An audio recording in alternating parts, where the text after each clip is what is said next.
Kemenangan Manchester City di Brentford terlihat menarik karena dua alasan utama. Pertama, karena pentingnya laga ini dalam persaingan gelar yang ketat. Dan kedua, karena ini adalah kali pertama sejak Agustus kita melihat Erling Haaland dan Kevin De Bruyne bermain bersama. Kemenangan 3-1 memastikan juara bertahan Premier League melanjutkan peningkatan performa mereka yang sempat mengkhawatirkan, namun kini semakin mantap menuju puncak klasemen.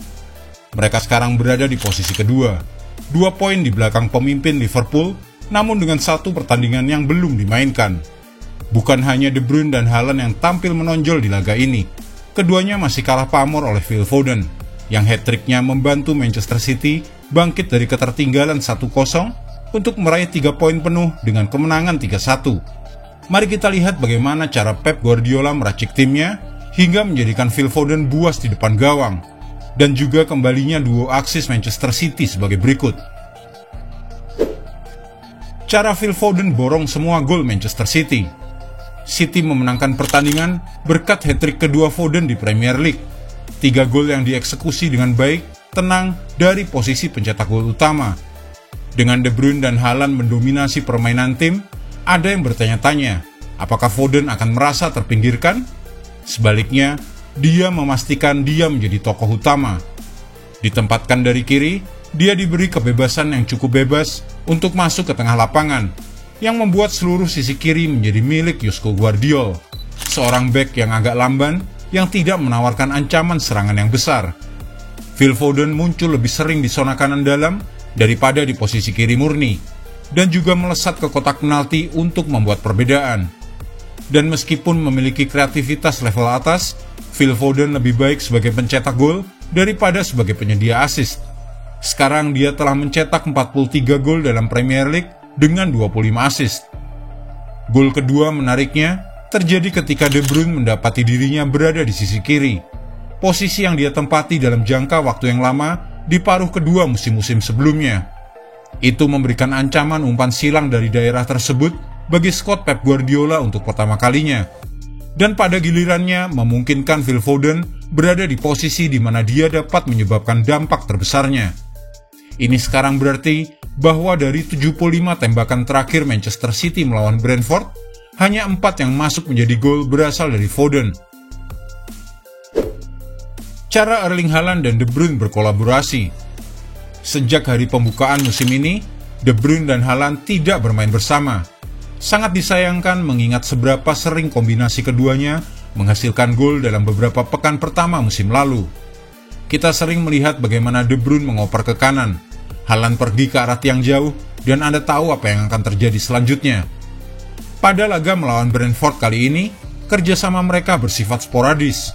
Contoh terbaik tampak setelah 6 menit dengan overlap klasik gaya De Bruyne, tetapi dalam kesempatan ini, Haaland justru berlari ke arah tiang dekat daripada ke arah tiang jauh. Beruntung kiper Mark Flekken sepanjang paruh pertama berhasil menjaga bola menjauh dari gawangnya. Hingga akhir tahun kemarin, Haaland terus menjadi ancaman saat absennya De Bruyne. Tetapi jelas kembalinya Kevin De Bruyne memberikan Manchester City sudut serangan yang lebih banyak, terutama dalam hal umpan silang dari kanan. Memang hasil utama dari kembalinya De Bruyne adalah seberapa sering Manchester City fokus pada permainan mereka di sisi kanan, hampir mengabaikan sayap kiri hingga akhir babak kedua. Dia mengirimkan 22 umpan silang dalam 1 jam pertama saja, lebih dari pemain lain dalam satu pertandingan musim ini. Mengapa Manchester City awalnya tampak kesulitan menghadapi Brentford? Selama 3 kesempatan berturut-turut, Brentford telah menyebabkan masalah bagi Manchester City. Musim lalu mereka menang 2-1 di Etihad dengan penampilan yang benar-benar brilian, sebelum kembali menang pada hari terakhir musim 2022-2023. Di laga kali ini, Brentford unggul 1-0 dengan gol yang cukup sederhana dari Neil Maupay, dan unggul hampir di sebagian besar babak pertama. Ini bisa dikatakan adalah penampilan yang sangat berbeda dari yang mereka tampilkan di Etihad musim lalu. Pada hari itu, mereka menggunakan taktik umpan jauh dan serangan balik dengan efisiensi yang luar biasa. Ivan Toney saat itu tampil brilian.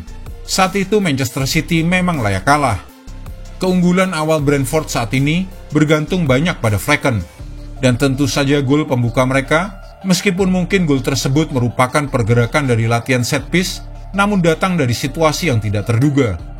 Namun jelas bahwa strategi Brentford dengan bertahan jauh ke belakang dan mengandalkan serangan balik secara tiba-tiba dan juga mengandalkan set piece cukup membuat Manchester City kewalahan. Hanya 2 pekan lagi hingga pertemuan berikutnya di antara keduanya, yang sempat tertunda karena partisipasi Manchester City dalam Piala Dunia antar klub. Apa kata Pep Guardiola? Pep Guardiola mengakui bahwa laga melawan Brentford adalah pertandingan yang sangat sulit. Ia menilai Brentford belajar dari pengalaman dan mereka melakukannya dengan luar biasa.